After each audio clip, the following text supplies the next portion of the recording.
Channeled guidance from the Akashic Records. Well, let's get this party started. So welcome everybody to the February Divine Valentine. This is going to be a special session because, every day there's so much love and light that comes to us from Divine and from our guide team. But it's especially powerful right now. So we're just going to soak that up. So I'd like you just to take a couple of deep breaths and sit back and relax. And just imagine that blanket of divine love and light wrapping you in a cocoon. You feel so warm and so filled with goodness and laughter, sense of adventure, a sense of knowing something great is coming, a feeling of anticipation, because the energies have been building and building and building ever since the beginning of the year and the eclipse. And truly it's been going on for a few years, but it's reached a new high as of these 2020 energies that we're bringing in. And we are coming to this new crescendo point where things are going to be more interesting and opportunities abound like sand on the beach. So it's just incumbent upon us to relax into that, to be open to it, to see it. And the way to see it is to be present in the moment. Because if you're so involved in your everyday life that you're rushing here and there and you're worried about deadlines and appointments, that it's like wearing blinders, and it pushes away all of those breadcrumbs that your guides are spreading out for you constantly to help you, to inspire you. So it's, whenever you think about it, just take a pause, take a few deep breaths, a teeny tiny little mini meditation. And in that breathing moment, just look around and notice and make note of what you notice.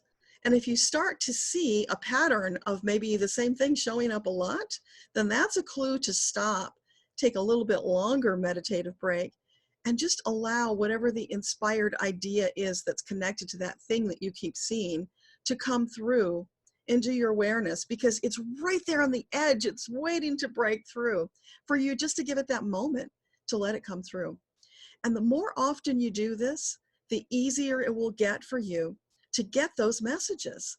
It's just about creating a discipline, if you will, of taking this time periodically to slow down and to notice those messages that have been there all along. And then your guides are going to have a little celebration and jump up and down and yell and scream and just be so happy that you had that little breakthrough. And then they'll bring more. So that's what you do. You just build upon it and build upon it. And as you do that, one day you're going to notice that it's not even something you have to think about. It just happens because you are more present all of the time. And that's what we're all working towards. And nobody says you've got to be perfect, because obviously we're human, we're not perfect. So just once in a while, stop, pause, be present, notice what's going on in your world. If you can, make note of it, put it in your phone, whatever you have to do, so you don't forget. Because those things are fleeting. They're almost like butterfly kisses. You feel them momentarily and they're gone. Now, if you keep missing them, they will get a little stronger. But wouldn't it be wonderful if you got them when they came in the moment of the butterfly kiss? Because then you get more. The sooner you get these and take action upon them, the sooner you'll get more. And life will start moving in a more positive direction. You'll see more of those things that you desire coming to fruition. So with that, I see Jennifer, you have your hand raised. Go ahead. Hi, can you hear me? I hear you. What's your question? My question is I've been working on removing the blocks and avoidances I have to doing writing, and more so writing to finish my classes. So I don't know if it's like I'm having a difficulty with the completion of a class, or if it's actually the writing and being seen for my writing. So I just wanted to know like what might be in the way, what steps should I take to further alleviate my oil, because I've not completed classes and not gotten certification, and I've got 2 that I'm working on, and I really want to get over this hurdle. Okay. So what can you tell Jennifer about this block? It's delaying her accomplishments. I'm just going to mute you for a moment, Jennifer, because there's some background noise. And then when you want to respond, just unmute yourself again. So for Jennifer, what is this block about? I'm seeing what looks like a giant orange, and it's being cracked open. And on the inside, it looks like a geode rather than an orange. So orange geode, okay. I don't know if there is such a thing, but that's what I'm seeing. So it looks on the outside like it's soft, you know, like an orange that you could actually peel. But when it cracks open, it's this solid inside. So looks are deceiving, right? And inside is that solid mass that's, what is it about that solid mass that you want us to get? Huh. It's something about your determination.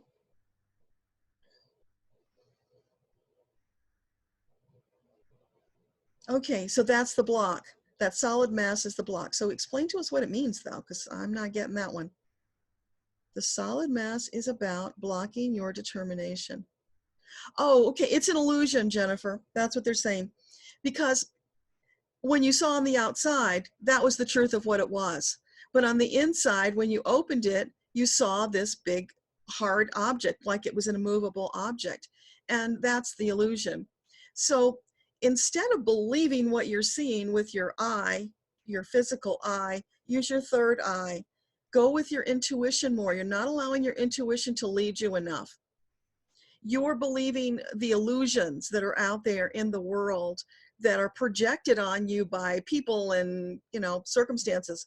And they do not have to be your truth. You can choose not to believe that and to instead believe in yourself, in your dedication and your determination, and that you can break through, because there's nothing that can stop you when you set your mind to it and you allow your guides. And now I'm seeing them grabbing you by the elbows and they're picking you up, and they've got wings, so they're angels, and they're flying you over and past that block. So they're waiting to do that for you, Jennifer. Just allow them to do that. And if you want to unmute yourself and just tell me. Yeah, I think like I get what you're saying, but when it comes to actually doing the task, it feels so internal. Like I don't know how to tap into. It feels so true, you know. Like the belief is so strong that it's such a scary thing. Like the fear feels so big. So I don't know how to. I guess I don't trust in myself so much. So what should I do, or what ways can I tap in more into my own tuition, my own inner wisdom? Because I feel like I keep looking outside. Like Yeah. so what would make it stronger for me to connect into me? Yeah. And when you look outside, what do you see? That immovable object, right? So it's about breaking it down into smaller steps, because right now you're being overwhelmed by the enormity of it all, and that's preventing you from moving forward. So whatever it is that you want to do immediately, break that into multiple steps. Just do one at a time, because as you do each one and move forward, you're going to be building confidence that you can do this. And when you feel overwhelmed like you can't do it, that's when you stop, and it's like that game of trust where you fall back into the arms of those behind you. You're going to fall back into the arms of your guides, because they're waiting right there to support you and guide you through. Now, excuse me, don't try to move too fast. That's part of the problem. It's like you're trying to run in the water, and you know that doesn't work. Yeah, no, I agree with that. Yeah, you have to relax and go at a more appropriate speed for where you're at. Because when you're trying to force, you're actually working against yourself. It's like it boomerangs back on you, and it feels awful, and you're not making progress. And what does that do? I'm seeing walls crumbling. So it crumbles all the confidence that you had built. So don't do that to yourself. Slow down.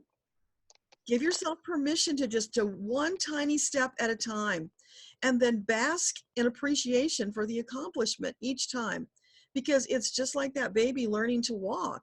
You have to take one step and be successful, and then another. And before you know it, if you keep doing that, you're going to be up to a jog, and then you're going to get up to a run, and you're going to get moving faster, and you're going to see more things coming. But you're just trying to force your way through, and that doesn't work. Energetically, that boomerangs back on you.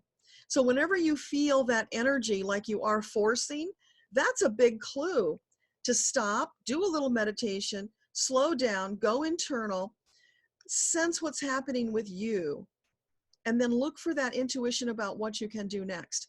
And the clue is that it should be easy. It shouldn't be something you have to force. Let me Right. know if that makes sense. It does. No, it completely makes sense. And I totally resonate with that because I like to go fast. I like to drive fast. I teach spin, like I do a lot of fast things. So, and it feels so slow. Yes, it does. So, But it'll gain momentum as you get going. You just have to be patient and be present in the moment to get through this initial blockage, because that big hard thing is an illusion. got It's it. the fear that's built up in your mind. Hmm. So don't see that. Close your eyes to that and let your guides help you through. You can close your eyes and they will guide you through. That's Thank you. what they're called, guides, right? Yeah, thank you. That They'll helps help you a get lot. through. Awesome. Okay. Thanks for Thank being you. here. Okay, Tom, go ahead. What's your question? Okay. Can you hear me? Yes, I hear you. Okay. Yeah, I put a message in the chat. I want to know what's going on between me and my mother.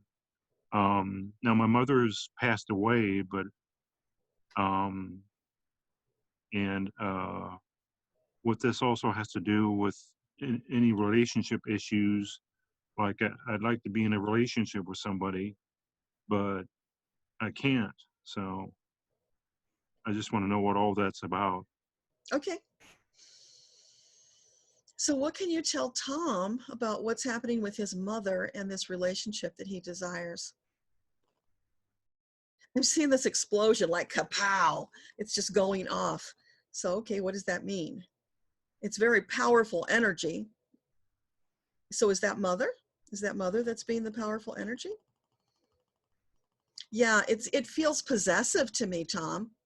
Like she's smothering you. It's that kind of energy, which doesn't make any sense because normally when someone crosses over, they're not in that energy because they can see that that doesn't work and it's a waste of time. So are you trying to tell us that mom is lingering here on earth rather than moving on? Is that what that's about?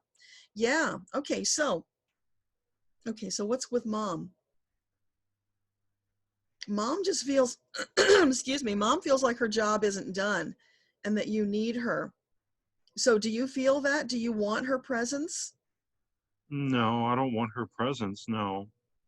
I mean, no, I don't. Okay. So send me an email and remind me to send you a little clearing ritual so you can allow mom's spirit to move on and give you peace and her as well. It'll be a gift to both of you. So once Tom does this clearing, will that make the way open for his relationship to proceed? Is that looking like an optimal choice for him? Yeah, green lights. I'm seeing green lights down this long street, green lights as far as the eye can see, Tom.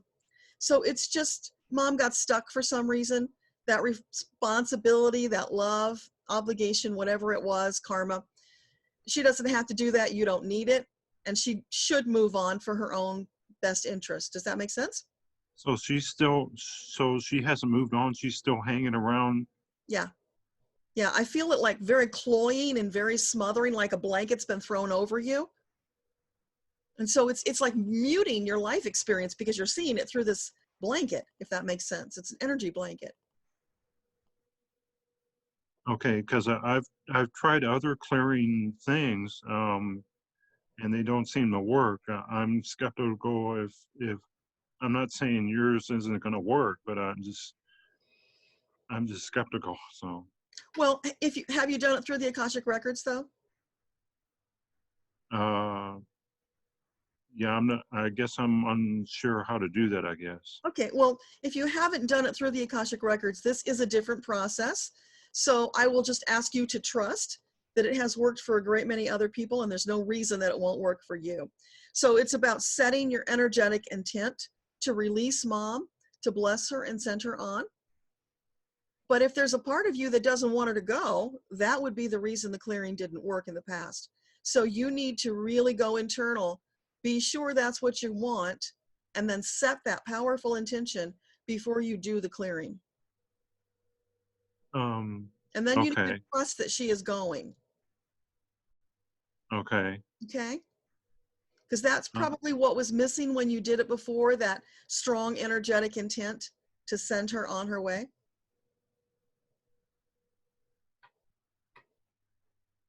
Okay. Yeah, I guess I'll just have to trust, I guess, that, you know. Yeah. There's a lot of trust that comes with this work, Tom. Okay.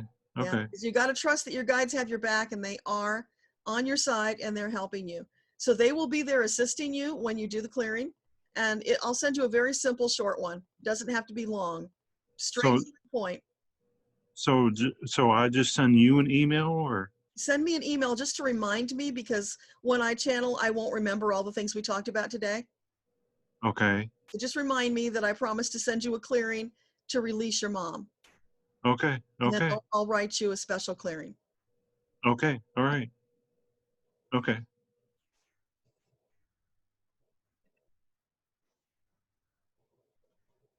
Okay, Catherine, your question. Hey, Deborah. Hi. Originally, my question was just going to be in general, whether the guides, because the last 3 weeks have just been completely crazy. I don't know if everybody else is feeling it, but I haven't, and my clients. But listening to Jennifer, I'm going to get more specific. So I'm in the middle of a year-long program, coaching program, and it sort of feels like it's part of it requires me to do things that I don't love to do, like be on Facebook more and it's kind of sucking the life out of me. And I want to get clear, if I can, about whether this is just my own internal resistance, some beliefs about sales and marketing, just putting myself out there that I'm in resistance to, and that's why it's feeling so heavy, or whether this really is not the program for me, because I've started and stopped programs before, and I don't want that pattern to continue either. So just some clarity around whether I should stick with this and whether there's a breakthrough that's going to come, or whether it's really not the right program for me. Okay. Well, since you took my Divine Gifts course, did you check to see what the gift of your coach is? No. Okay, I'm going to recommend you do that and make note of it, because you might start to find that coaches that don't resonate with you are a different gift. And so you're going to start to see a pattern. I've seen that. That's why I recommend it.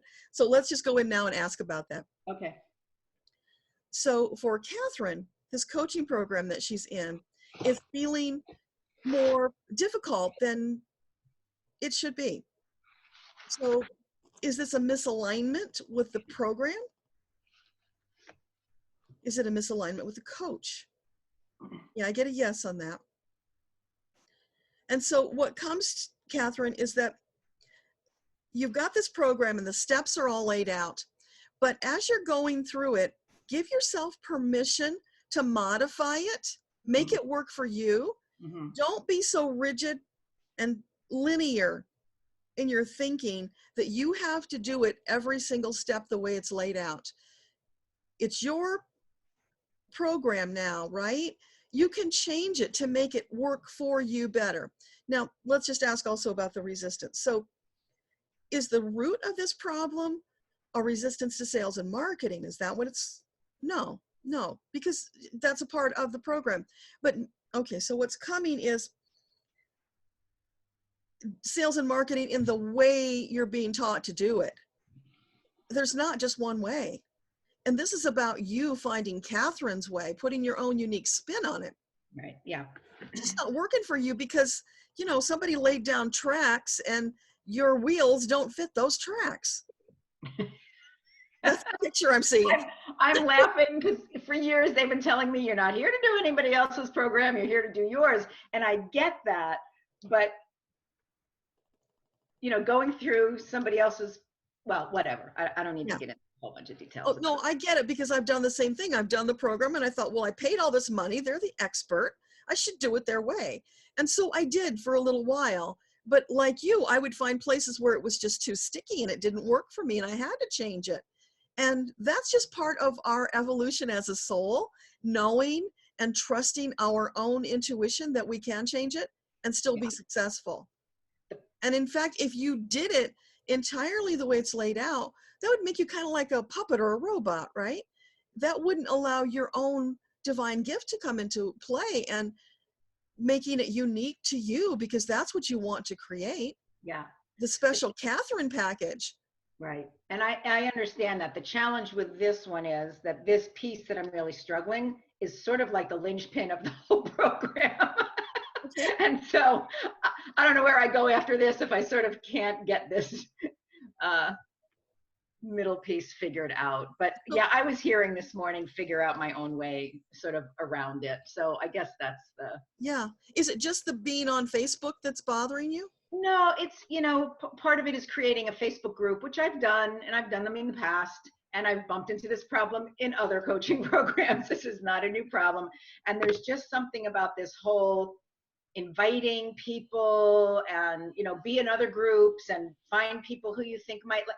It feels like poaching to me. It doesn't feel authentic. Like I need a more authentic.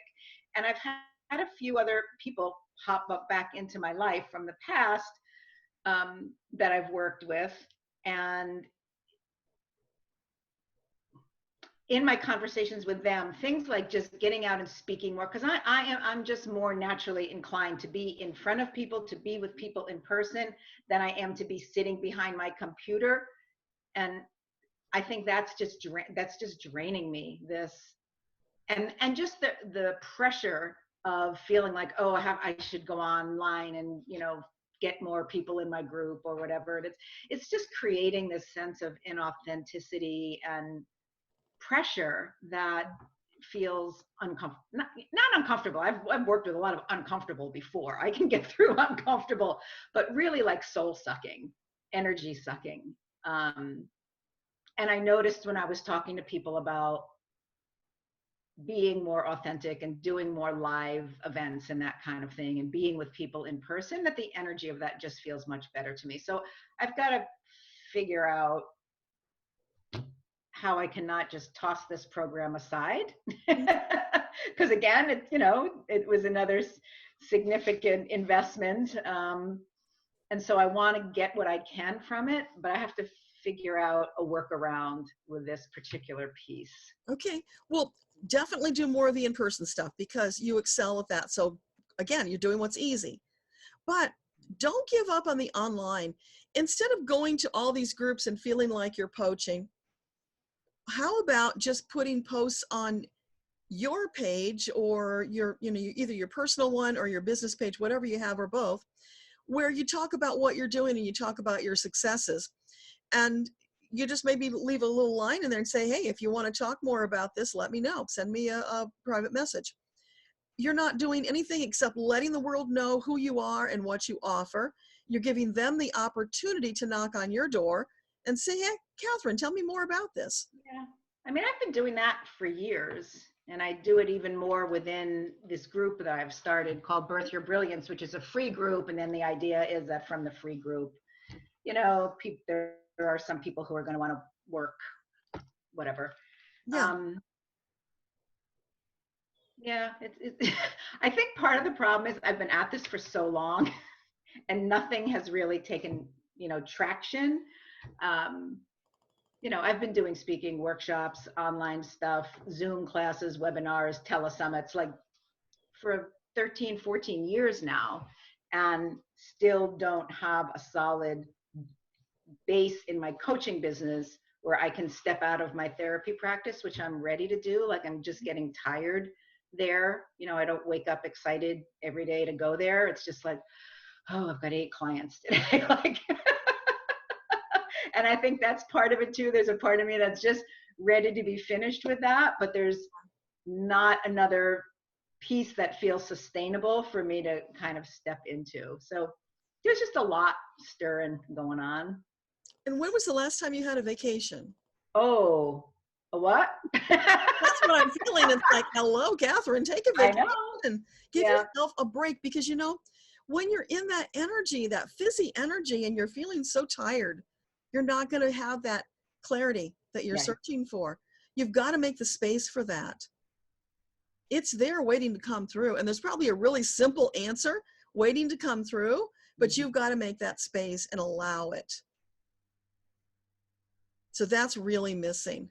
But more relaxing, doing it your own way. Stop allowing outside forces to push you around and dictate how you should be you, because they don't know.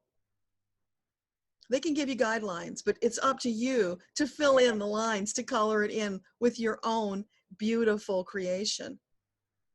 And so it's about finding that authentic way of connecting people that you're craving. Now, when you do your speaking, are you inviting those people to your online stuff? Well, I haven't been doing a lot of speaking recently. When I owned my healing center, I was doing workshops and classes all the time, but I don't have that space anymore. So I would say I'm doing more training these days than speaking, right? Training other social workers how to use EFT, or, you know, some of the other energy healing modalities that I use. So the audiences are a little bit different, and I can invite them to my group, but I'm just not doing as much of it. I would really have to ramp that all up again. Well, you just said you enjoyed doing more of the in-person stuff. So Right. let's presume you're going to ramp it up. Yeah. And when you do it, be very intentional that you give them some incentive to come and join you online, because these people are ones you've personally connected with. They're going to be far more receptive to whatever it is that you're promoting in your group than people who just came from out of the blue and don't really know you. Yeah. They'll be easier. And when you get those people who are easier, because you're already connected, you're going to flow more, you're going to feel better. And then there presumably will be less resistance because it's going to feel better. Yeah. So it's step by step, just like Jennifer, breaking it down into the steps that you can do that will work for you and be more comfortable. Doesn't mean you're never going to do things that are uncomfortable, because growth is not comfortable. Right. Yeah. But growing in a way that ultimately leads to what's comfortable.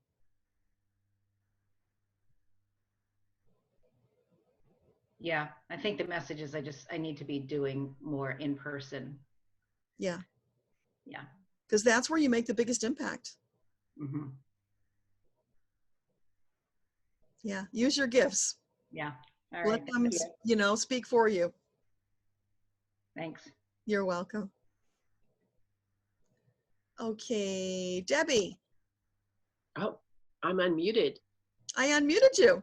Can you hear me? I hear you. Hear my voice? Let's see. I asked a question about Dan and I. We're at that crossing again about should he go out on his own with his own business with the RV repair.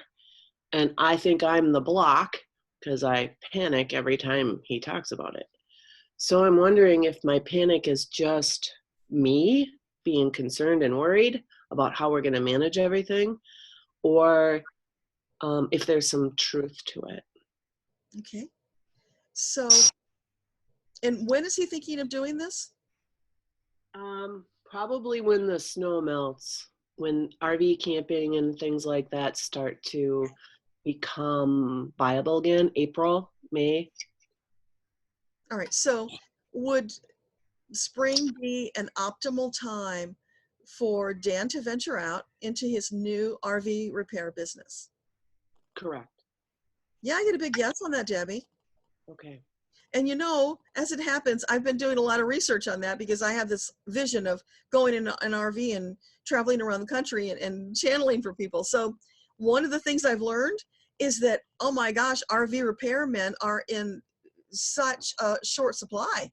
Oh yeah, and he's just amazing. He can do Yeah. anything.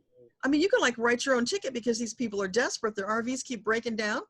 Yeah. I mean, it's pretty much turned me off of the idea because they're saying you buy a brand new one and they're breaking down because it's like you have to break it in and it breaks down and there's all these repairs to be done and people are in places where there's nobody to Yeah. help them. There's a Seems lot of to me, yeah. So you ask about holding back. I'm seeing you holding the reins, and oh my Yeah. gosh, that bit is really pulling on his mouth, and it's so uncomfortable. And like he's ready to race forward. There's opportunity there, and yeah, it's that fear that's holding you back. So a little more faith in Dan, yeah. and his judgment is there because it's a partnership. It This is is. all coming into a big circle for you, Debbie. Partnership heavy right now. Yeah. And the two of you, I'm now seeing you as a team of draft horses, and you're pulling logs together. You got to pull together. You can't do it separately because it doesn't work. So should I be doing it with him and we work together? Because that's that's scary, because how do I do health insurance?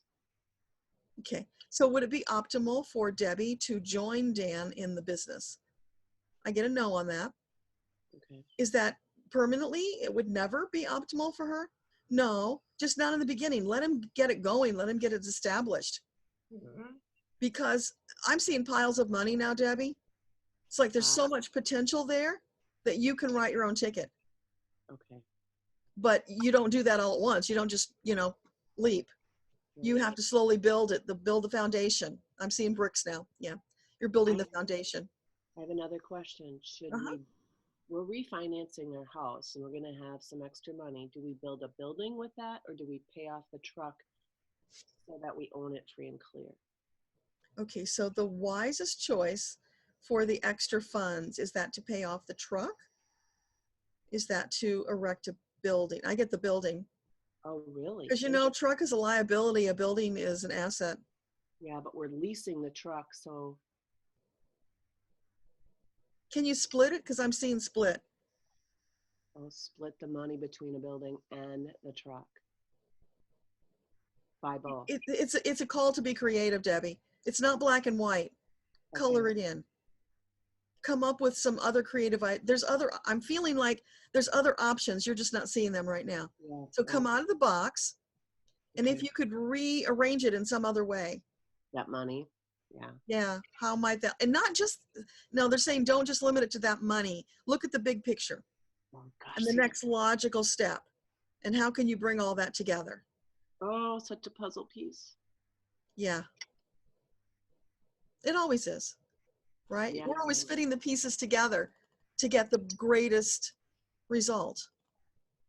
So if we limit ourselves and saying, oh, I just have these two choices. No, you never have just two choices. You always have multiples. So it's about you giving yourself permission to be open to looking for those other choices. Put the word out. Maybe he gets a job on the side that brings in a nice chunk of change and he pays off the truck with that. I don't know. Yeah. Because of course, paying off the truck would be great, especially if it's a lease. But the building's an investment. Right. Right. Just to figure out which building to get. And they're saying, don't worry about it so much. It's not like it's life and death. Yeah. Just start. Just choose something and do it. Make the best choice you can with the information you have now, and you'll be fine. Just keep moving forward. Because there's so many opportunities. I'm seeing them all piling up on the road in front of you. Okay. All right. So I should stick with my job for now. For now. And get going. Work with him this summer when I have it off. And then that money, maybe don't spend it yet. Figure it out as we go, because the path will become clear. Yeah, one step at a time. Okay. But build the foundation before you leave your job. Oh, yeah, I will. Thank you. You're welcome. Glad you could be with us. Feel better. I will. Bye. Bye. Marie, go ahead. Hi, Deborah. Hi. Thank you so much for offering this beautiful gift for St. Valentine's Day. Oh, you're welcome. I send you back the love. Thank you for offering us this. Today, I would very much like to know, ask the question to my guides about finding my unique, authentic voice so I can take it out there in the world. And I'm realizing, I always thought that I had one, but now I realize that I still have a lot to step into. So my question is, I am taking actions now, but am I doing enough? And am I in alignment on that? Okay. So is Marie in alignment with her goals presently? Yeah, I'm seeing you on the path, and you're like, I'm seeing a little girl and she's skipping and she's got these pigtails and she's just happy and she's flowing with it. There's no stress and strain. And she's not worried about whether she's going to go left or right, because she knows that when she reaches a fork in the path, she will feel which way is the right way to go. So she's not worried about it. She's just moving forward. And she's also wise enough to know that it doesn't matter which fork in the path she takes, because ultimately she's going to end up at the same place. The destination is always the same. It's the experience on the journey that will change depending on which path you choose. So it's about you lightening up, more allowing and enjoying it. There's got to be more joy along the way. That's missing, more playfulness. Okay. Because when you shut that down, it's like throwing that blanket over your bright light. You're limiting yourself. Throw off that blanket. Step out loud and proud and be your authentic self. And you will draw those to you who are searching for what you have to offer. You just have to beam your light. Be the lighthouse, right? Wonderful. I like the imagery of the little girl. I can very much relate to that. I have how we talk about our inner child. Well, yeah. It's always been an important part of me. So that's interesting imagery. Is there anything else that my guides would like to share with me today that I did not ask? Or Okay. Is there anything else you want to share with Marie? I'm seeing balloons, lots and lots of balloons just floating. And we're going to trust that they're taking care of them environmentally. So all those balloons are just going off and you're just having fun and you're enjoying it. And there you are, and you're just noticing, wow, there are so many more fun, delightful things in my world than I realized, because that tunnel vision has been kicking in a little bit too much. So it's about, again, some deep breathing, some relaxing, being in the moment and appreciating all that's around you, because there are so many things just around the corner, things that are hidden from view right now because of that tunnel vision. And so let those walls of that tunnel break down. And then when you do that, I see them crumbling, and all of a sudden, all this light spills in, and these beautiful flowers appear, and all of this foliage. And I'm seeing some animals. There's some grazing. I'm seeing a moose. There's a moose. A moose. That's special, actually. Yeah. Okay. Because I saw something grazing, and it's like, what is that? It's a moose. Okay. Well, I say that because they're rare. Okay. Well, at least where I live in Canada, you don't come across a moose as much as you would a deer. Okay.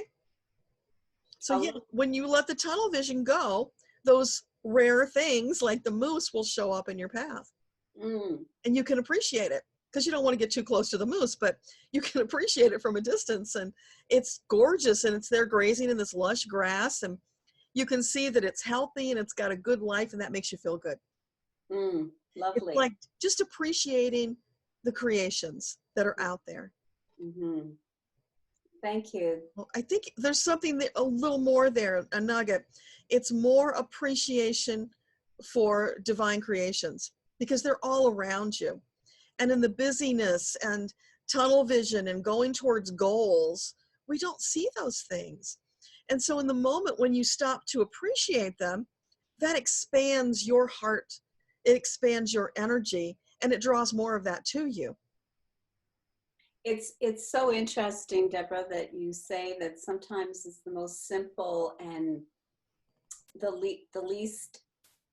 most effortless things that we do that are most giving.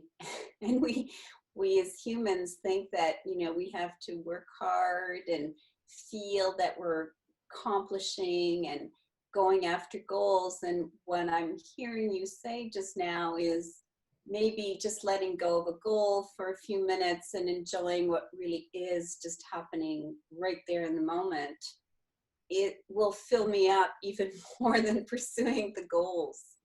It's about just being your authentic self. Yeah. Yeah. Because when you do that, you attract more to you. It's like yesterday, I'm driving back with Francesca, and all of a sudden this earworm comes in. I sing because I'm happy. I sing because I'm free. And it's like, where did that come in? And why is that there? But as it kept repeating just those two lines over and over in my head, because I couldn't remember the rest of the song, it's like, because you're happy, just enjoy being happy.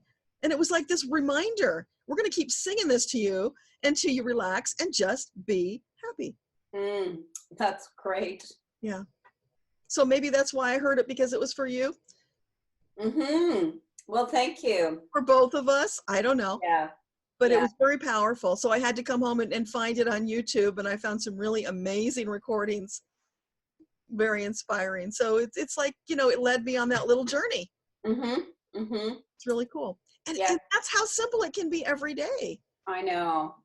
We need to simplify our lives for sure. We bring more joy when we do that. Because it's all that stressing and straining and pushing. Yes. Makes life harder and less fun. Yes. And takes us out of our alignment. That too. Thank you so much. You're so welcome. Thanks Very for being. meaningful. Thank you. Yeah. Okay. Any other hands going up here? I don't see any hands. Argante, did you have a question? I unmuted you. Yes. Well, I just, I wrote it. I will read it to you. Okay. Last autumn, I asked you what I need to do to change or do to become financially independent from the job center to receive money from the state. And your spirit guide answers was to upgrade my frequencies. And I worked on this since then. And my question is, did I succeed? Or what are the exact obstacles in my way to become financially independent? Or is it that I applied for the wrong jobs, like cashier in a supermarket and bakery? Or should I go with the retirement option, even though I want to start my own business again? So how can I get away from the job center? Is there a hint in my Akashic Records? Does they show which path, or if there is one path open or several paths open? There's always multiples because it's about choice. But let's just ask them about the job centers to start out with. So Yeah. Is it optimal for Argante to work in the job center at this moment in time? No, to get away from the job center. Yeah, I get a big no on that. Yeah, it's not optimal. So what about the cashier job? Would that be an optimal choice at this moment in time? No, that's not either. What other options do you have? To choose retirement. Okay, so would retirement be an optimal choice for Argante at this moment in time? Yeah, I get a yes on that. And what I feel, as soon as I get the yes, I feel you clenching down in fear. And they're saying, they're shaking their head no, and they're saying, again, relax and breathe and allow, because it doesn't mean you won't do something on the side to bring in extra income, but you will have the opportunity to find things that feel more joyful. Because just like Marie, if you're tunnel vision focused on that goal, you're shutting out the joy that's available to you that could actually lead to some side income. Does that make sense? Don't you do some kind of craft or something? 'Cause I'm seeing you like, I don't know, knitting or crocheting or doing something crafty. No, well, I'm a photographer, but what the business I want to set up again is the website is nearly ready, called Cosmic Soul Sanctuary, and offering advice on the Ascension Path. I've been on the Ascension Path since 1987, and I have tons of experience, and in that area. Something about with your hands. I'm getting busyness with your hands. And decoupage is coming up. I don't know. Do you decoupage your photography? There's something there. What is, could you please repeat the word? Yeah, decoupage. I even don't know what that is. Google sorry. it so you can get it. But it's where you take like a picture and you put this stuff like a clear glue over it that preserves the picture, and you put it on surfaces of, like, you can do it on wood and make, you know, a framed picture, or you can put it on other surfaces. I've thought about creating stock photography, which So is quite in demand. but it's doing something crafty. It's not just photography. There's a crafty element. So Google decoupage. It's DECOUPAGE, because that word specifically came up. So there's a reason Okay, for it. I And wrote it down. you can find there. And now let's ask about, you wanted to know about your frequency. So because our yeah, go ahead. Did I raise my frequency Yeah, since autumn? since autumn. Yeah. Okay, so has Argante's frequency risen since the autumn?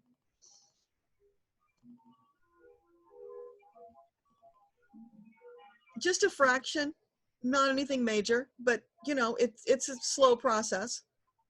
So you're on the path to raising it. Don't worry about it. And it's like Argante, That's so frustrating. but they're saying Argante, it's not like a quiz. It's not like you have to get a certain score. That's not what it's about. You need to stop obsessing about that and just experience life and keep moving towards what brings you joy. Because see, if you're all focused in on that goal of reaching a certain frequency, that defeats the purpose. That's not what it's about. There's Yeah, no but judgment. the problem is, without any money, it's very hard to have fun. Well, you can go out I and need take a a new walk. camera. Yeah. I need a new camera. I still have analog cameras, and this is very expensive to produce material. Do you have a cell phone that takes photos? But you can't sell those on stock websites. No, but you could sell them as decoupage items, right? This is about you thinking outside the box. You have this idea it's got to be a certain way. That rigidity is what's keeping you from finding your answers. So it's more slow down, stop and smell the flowers. I'm getting that. So you go out, you take a walk, you appreciate all of divine creation, enjoy it, soak it up, let inspiration come to you. Maybe you just take pictures of flowers and you decoupage them onto coasters. I don't know. But I mean, simple little things like that that you could do that would be joyful. It would be putting your art out there for other people to enjoy. And it could open doors that would lead to more things that you want to do. But photography doesn't just have to be stock photography. No, I could do theater photography again, but nowadays I need a digital camera to Okay, do so every decent time material. you are blocking yourself. Every time you say, Okay. I could do this, but you're slamming the door. Okay. So instead of doing that, I want you to be focused on that. Don't do that. Whenever you feel that but coming, step back and say, okay, it doesn't work that way, but how does it work? How can I make it work? What do I need to shift or step into to do what I want to do, but just in a different way? It's stepping out of the box, finding a new way to do it, because there's a lot of competition doing it the traditional way. This is you blazing your own trail, doing it a different way. What I've been also thinking about, what I'm very good at, is creating websites. And for solopreneurs, because Okay. I can feel into things. All But right. I'm not doing this 3D world well, but I do the other things well to connect people with their soul purpose. And So what other if you things. combined your photography with the websites? Yeah, Because you could bring your own original photography. That would be something that would set you apart from other people who create websites. They can't bring original photography. They can't bring exactly what that person wants. They've got to go out and find it in stock photography. So you eliminate that middleman. You deliver your photography to be what that person wants. To create a website for my photography. No, let's say you're building a website for me. And Yeah. I tell you, Argante, I want some pictures of me with my horse. I want some pictures of my farm. These are things that I want. And you, because, you know, we live nearby each other in this little world, you can get me those specific photos, which I would never find on stock photography. So you can bring that unique angle to websites. That's one thing you could do, combining your skills. Yeah. And it elevates you above other website designers, because bringing those unique photos that they want, and granted, it doesn't, you know, you don't have to live right there and do it of them and their property and animals, etc. You can find what they're looking for. They can describe to you, or together Yeah. you come up with a concept, and then you go take a photo. So individual stock photography. It's not stock though, because it's, you know, Yeah, you're individual creating photography. just for them. In fact, you can put a premium on it because nobody else is going to have their photos. Yeah. Yeah. That's something very unique and special. And that also could elevate you to a higher level of client, somebody who's got the money that's willing to pay for those unique photos to express Yeah. themselves. And then That's I could valuable. still, then the analog cameras I have would be of an advantage compared to digital photography. Well, but you could do either. It doesn't matter. Don't Yeah. get hung up on the camera. You've got cameras. Use what you've got. It's good enough because it's going online. That's 72 DPI. Well, if they want to use it for print media or not, you know. Well, they might, and you'll have that opportunity. But if you just focus in the moment on doing it at 72 DPI, don't limit yourself, remember? Do that. And perhaps my first third job will pay so much that I can buy Exactly. a $500 camera. There you go. Stepping stones, one piece at a time. So you find that client that just wants the online photos. You do a bang up job. You get some great testimonial, and you get more high-end clients like that. So retirement, what is the option as an entrance to build up my self-employment again? Retirement comes up as an optimal choice for you. That doesn't mean that's what you have to do, but it is an optimal choice. It would lead you to good things. It's on the right path. Doesn't mean there's not other answers. Okay, Yes. I will search for that. Thank you so much. You're welcome.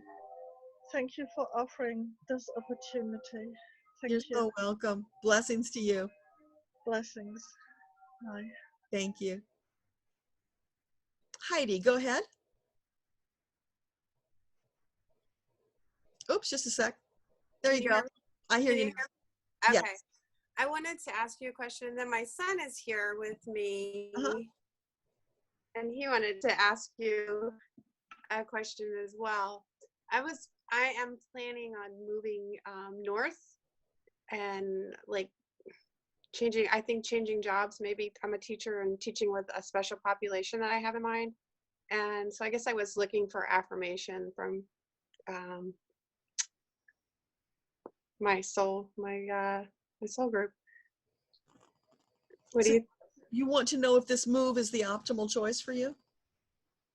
Yeah, if it's I'm dedicating myself to following my path and doing what it is my soul came here to do. So I'm kind of insecure, I guess, about following my own intuition. Okay. So here we are. So is it an optimal choice for Heidi to move to this what you're envisioning now, to this place that you're thinking of? Is that an optimal choice for Heidi right now? Yeah, I get a yes on that. As long as it makes you happy and it feels good, because it's all about tuning into that internal compass in your solar plexus. Does it feel good? Right? Because everything is about finding joy and expansion. Yeah. So as long as it feels good, go for it. Always change brings some feelings of angst. Yes. You know. Always, because it's new and different, but you know Right. that. But if at the root of it, it feels good and it feels like it's something that would complement the path that you've chosen for yourself, then do it, because you don't want to stay static. That's not expanding as a soul. Yeah, And that's so I'm seeing you like a horse wearing blinders. So let that go. It's safe and it's okay to look around and see everything. You don't have to be afraid of that, because what I'm seeing is that anything that comes, you've got what you need to deal with it. There are challenges for all of us, but just know that you've got a support system. You can get through this. You'll be fine. And by taking that new action, you're going to bring more opportunities to yourself. So those are blocked until you take your new action, because the doors are closed, right? So as you take that new action, doors start opening, more opportunities will come to you, more choices come to you. It just keeps expanding. That's a wonderful way of looking at it. Yeah, that's the way it is. Yeah. You know, when we're static and we're stuck and we can't make a choice, the energy shuts down. And then our guides can't get through and bring us new opportunities until we take some action, get the energy flowing. And then those choices all of a sudden pop up and the doors open, inspiration comes in. Right. Very good. Thank you. You're welcome. Thanks for being here. Yeah. Do you mind if I put my son? I'm going to put him in my spot. Sure. Go ahead, Adrian. Hello. Hi.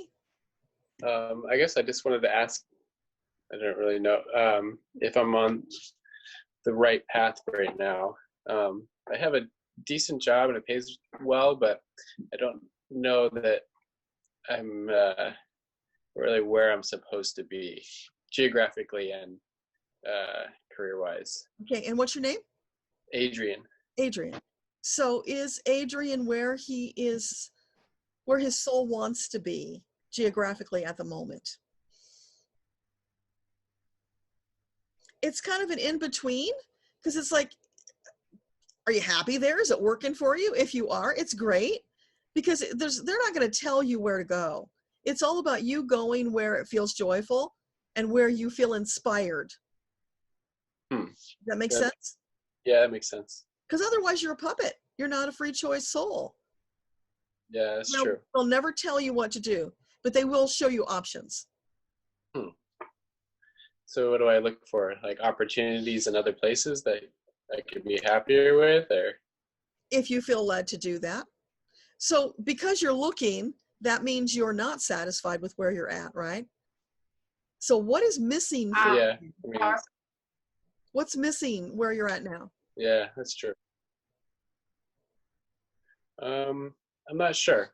My job can be very tough at times. It can be rewarding, but tough. On my psyche, at least, it can be extremely stressful at times. If you could do anything and money was no object, what would you do? What brings you joy? I'm not sure. Okay, that's your sign. Venturing. You need to figure that out, because the thing is, if you don't know what you want to do, what brings you joy, how can your guides help you get there? You have to first make a choice. So yeah, true. When you were a child, what did you enjoy doing? What was delightful to you? Drawing and building things of that nature. So creative. Yeah. You want to be more creative. Do you have creativity in your job? No, I don't. All right. So what kind of a job could you do where you could incorporate creativity that feeds your soul? Yeah. I mean, I do side work. I do video work, which is creative, but it's kind of a side work. And then I have my main job, which is like what I mostly pay the bills with and get my like benefits and all those kind of types of things.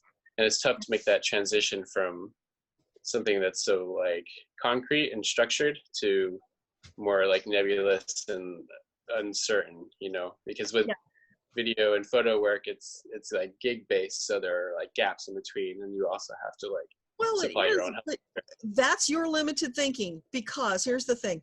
There are so many small business people out there who would love to have somebody with your talent with the video to help them.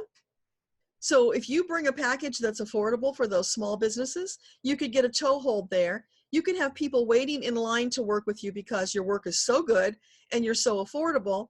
And then if you decide you want to up level to a different level of client, you can do that step by step by step. But you've got a talent that's in demand in the marketplace. There's no reason you can't make that a full-time profitable business other than your limited thinking. Take yourself out of the box. Make it look like whatever you want it to look like. Let your creativity come through. Maybe you put a unique twist on the way you do this video for people. You bring something that not everybody else does because you're going to bring your own unique vision and creativity. Yeah. Nobody can do it like you. That's valuable. Cool. Thank you. Yeah, it doesn't mean it won't be hard work, because doing a side gig, full-time job, not easy. But here's the thing. If you can build that side gig to a level where it's closer to being full-time income, then maybe you go part-time on your other job, or you get a different part-time job. So it's like step by step, building a bridge. You don't have to take the leap from one to the other. That makes sense. Transition. That's the word that's coming up for you, transition. Allow yourself to easily transition from one to the other. That makes sense. And also, because you're into this box thinking, once you get into your business and your vision, get rid of that box. Allow it to expand and evolve as your soul evolves and as you're feeding your soul and finding more things that you enjoy doing. So, you know, you're going to design it and it's going to be a box because that's what you're used to doing. But keep in mind, you always want to be expanding it with your unique vision. Don't stay in the box. Okay. Yeah, it makes sense. Yeah. Well, thank you very much. You're welcome. Thanks for being Thanks, Deborah. You're welcome. Okay, Katja says, I'd love to know what my guides have to say about an important meeting I have on the 27th. So let's ask about that. What can you tell Katja about this meeting she has on the 27th? And you can unmute yourself if you want, Katja. So is this meeting something that she should be excited about? Yeah, it's exciting. And is there a high probability that she will be delighted by the results of this meeting? That one's a maybe. So there's some elements involved that are going to impact it. So can you tell me what your specific question is about the meeting? Oh, maybe you can't talk. All right. So is there something she needs to bring to the meeting that she's not planning to bring to the meeting? Is there something missing, an element missing? Is maybe that what's going on? Missing element? No. So she's got all the pieces she needs. Yeah, you're bringing what you need to bring to that meeting, Katja. So is there something from the other side? Is that what's giving us the uncertainty? Yeah, there's something on the other side that's impacting the results of this, but they're saying go into it with your intentions set with what you want from it. Be prepared though. Again, this thinking outside the box thing is coming up, Katja. Be prepared to not necessarily go with what their vision is, to put your own spin on it. Because again, you were not made to live in a box. You've got to do it your way. So if there's not flexibility for you to add your way into this, then it might not be the right choice for you anyway. So find a way to make it work for you. And that's true about everything. It always needs to work for us. We shouldn't be sticking ourselves in those rigid boxes where we're doing things somebody else's way, because that suffocates our soul. We don't get to expand and be these beautiful, light, bright sprites that we came to be here, where we're skipping along and singing and finding joy. And that's what our souls are all craving on this journey of expansion. So you need those elements present, we should all be looking for those elements present in the choices that we make, because that gives us the best guarantee, if you will, that we're going to get something that's working for us and that is going to be uplifting and helping us on our path. So then you ask about your guide. Okay, so is there a guide that wants to step forward and identify themselves? So I get juicy fruit. So this like a flamboyant gay man stepping forward, identifying himself as juicy fruit baby, and he's wearing like a Hawaiian shirt. So, you know, kind of like hang low and just be relaxed and enjoy yourself. So yeah, juicy fruit. I hope that makes sense. All right, let me know if you have any other questions. All right, Judith, you want to know who your guides are, and are they the same as the general spirit guides? Okay, well, I can only tell you about Akashic guides because I don't know about other guides. But yeah, you have in the Akasha, in your record, a multitude, a legion of guides, teachers and angels and masters, enlightened beings that are all in your record to serve you. That's your unique team. Then you have this personal team that's around you all the time, and it's usually 5 or 6. So they're there all the time, your inner circle of guides that are with you. And if you can imagine it, they're constantly very close at hand to help you. And it's like if you start to slip, they're there to support you. You know, if you fall, they're there to catch you. They're there to nudge you just a little bit when you're kind of in the middle of making a decision about something. So if you tune in, you can feel their presence. And there are times when you're in a low point where they are literally standing around, all embracing you in this circle around your body. They're encircling and embracing you to convey their love and their support so that you know they're there. So when those dark moments come, just know you can call on them, and they will just put you into this massive embrace with all of them. And it's the best feeling. It's amazing. And it will help you to step out of that low point faster. So let's see if any of them want to step forward and identify themselves. So this is for Judith. Judith's guides. Anybody want to say hello and offer up a name? They're saying, Judy, baby, you can call us anything you want, honey. We don't care. All right, but would somebody like to identify themselves? Just maybe at least one person, one guide, so that she has that to hold on to? Because it's feeling like she wants that to bridge the trust gap. Having a name to hold on to would feel comforting to her. So I'm just waiting for somebody to make up their mind to identify themselves, Judith. Harry. Harry's stepping forward. All right, so is that short for Harold? He says, no, honey, it's because I got a lot of hair. I'm Harry. Okay, so I hope that helps. Let me know.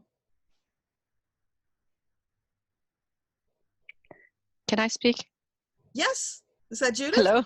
Yes. Hello. Go ahead. Thank you so much. I'm not native English, so I might you might hear it. I'm from Hungary, from Europe, and actually I don't know anybody who would be called Harry, but it's good to know. So thank you for that. Can I ask another question? Yeah, go ahead. I started to receive messages or like words into my head about last spring, and I'm getting a lot of words. Sometimes I wake up with the word, sometimes I have the word repeating in my dream, and then I wake up, I remember, and sometimes I get words like when I'm cooking or just randomly I'm doing something and the word comes into my head. Mm-hmm. And in the beginning, it used to be a lot of Sanskrit words. And then I started to Google them and learn. So I learned a lot about the yogic philosophy. And then they started to be more words about history, like more about humanity. So like Mesopotamia, Sumerian, the words, I was receiving words of Sumerian gods and Sumerian cities. And then it went to like Inca and Maya, like gods and places, and now I'm receiving a lot of words which are like from like Turkey, but ancient Turkey, like parts of Mesopotamia. So I started to, of course, I'm Googling each time I get some new word, and I'm learning a lot. But what I would like to know is like, what am I supposed to do with all this? Well, first of all, that's claircognizance. That's when you just know, it just comes in, right? And I get that too, so I understand. When it comes, are you writing it down? Yes. Good. Write it all down because it's all meaningful. It might not mean something in the moment, but they are giving you these little pieces of puzzles, and you're going to eventually assemble it all into this big picture. It's going to make more sense. So are these past lives that Judith is remembering? Is this connected to her past lives? Yeah. So these are experiences you've had, and you're starting to reconnect with those past life memories and bring them forward. And there's a reason for that. So is it because she's going to teach? Is that why it's coming forward? I'm getting a maybe on that. So if you wanted to teach it, you could, if that brought you joy. Is it to write about it? Again, a maybe. It's you get to do with it what you want.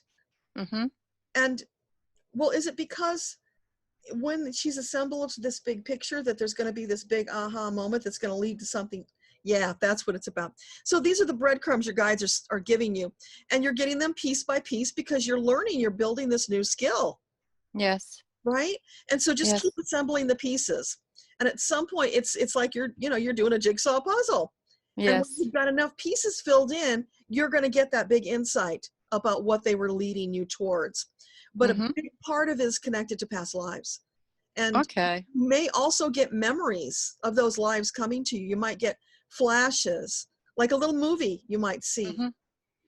Yes, I did actually get some, like really, like I had some weird dreams, but those were not from like these Sumerian times, but like it was like I was the queen and I had to run away from somewhere, from the palace, like really weird dreams sometimes I'm getting. And at one point I was also getting names, like I would look into the mirror, I would comb my hair, and suddenly a name would come into my head. So like very strange. But I wanted to ask another question, and now I suddenly forgot my question. Oh yes, I know. All these words are like happening now since like last spring. And then last summer, I started to wake up at certain times at night, and I started to see like colorful orbs like floating above my bed, like above me, like close to the ceiling. And that was like 5-6 times. And then I started to have like a few times I woke up at night and I saw like a geometric pattern, but like 3D, like vibrating above my bed or at the foot of my bed. So like, what does that mean? Is it like some guide coming to me, wanting to connect, or what is it? Yeah, the orbs are your guides, and it's just another way of connecting with you and getting your attention. So you're accelerating. That's what I'm feeling. Your soul awakening is accelerating. You're getting more and more, faster and faster, which is really exciting. So just flow with it. Don't worry about it. Just keep taking it down, collecting the pieces until you get the bigger picture. And know that when you get past life memories, there's a reason, because we've all had thousands of past lives. So if a particular one comes to your attention, there's a reason for it. It's connected in some way to your present life. It's to help you to expand or to release or, resolve karma, whatever, in the present. It's not random. These will come when you need them. And if you read my book, I talked about that a few times, that memories would come just out of the blue. Bam, I got it. I saw the picture of my death or whatever it was they were bringing me.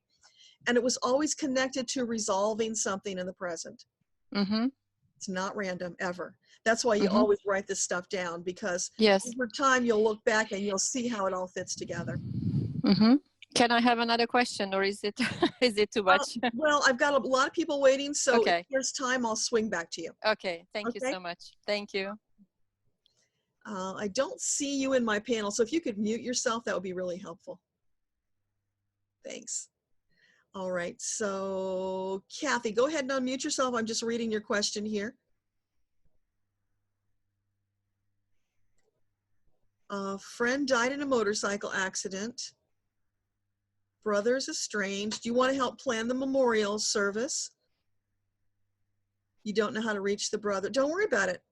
He's estranged for a reason. It's his choice. He doesn't even come into the equation because he's not involved. And if she has nobody else and you want to do this, then by all means do it. Make a beautiful memorial, and maybe you record a little bit of it, or you save the little cards or whatever and put it in an envelope, so if the brother ever shows up, you can share that with him. But don't feel obligated. I mean, if you've done your due diligence, you tried to find him and you're not able to, that doesn't mean you shouldn't have a memorial for your friend. So it's a very lovely thing to do for her and any other friends. What would she like? She doesn't worry about these things anymore. That's the thing we need to get about death. You know, once we leave this skin suit and we're back into pure energy again, we don't care about all these 3D things. They're not important to us, right? She's moving on as her soul to the next and the next and the next. So not important at all to her. You could do nothing and it would be fine. Doesn't matter. The memorials are for you. It's for the people who are left behind to get closure. So do what you need to do for you, what would make you feel good. That's what this is all about, you, nobody else. Know that she's fine. And I'm seeing she's blowing kisses and saying thank you. She appreciates it. But don't go overboard and put yourself out, because she doesn't need it. You do what you need to do for you. So I hope that makes sense. Yeah, that makes sense. It's just her boyfriend was killed at the same time, and he was a deputy officer. And so, of course, his memorial service was with great fanfare and everything. And to make things a little bit trickier, she lived in Florida. I live in California. And, you know, we have remained friends since I moved out here, of course. And it's like, oh my gosh, you know, all the friends that we shared are in Florida, and how do I do this? And it's like, you know what, I'm just going to hop on the call with Deborah and have Deborah check in with Jamie or Jamie's guides or whomever to get a little bit of guidance. And also, by the way, I was singing His Eyes on the Sparrow at the top of my lungs day before yesterday. So. Oh my gosh. Well, maybe it was about you too. These things are so magic and mysterious. It's really wonderful. So I love that. Thanks for sharing that. So here's what I got while you were talking. You're on Zoom right now, so you know how to do Zoom. Get those friends from Florida on a Zoom call and do a little memorial service together. You can have flowers, you can have music, you can bring incense, whatever you want to bring to the table, and they can all do the same. Candles, make it whatever you want it to be that will be comforting and help you to find closure and celebrate her. Maybe it tells a story. Right. I was thinking about just writing an obituary and submitting it to legacy.com, and at least there would be that for other folks. Absolutely. And if you do the Zoom call, record it. Okay.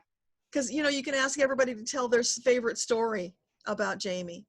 God, there's so many. She was freaking hilarious. And it's just just to keep the memory, because then you've got it all recorded and you can share that with everybody if they want it. It would be beautiful. So don't let the fact that you're all separated stop you. Do what you feel is right. Okay, thank you. You're welcome.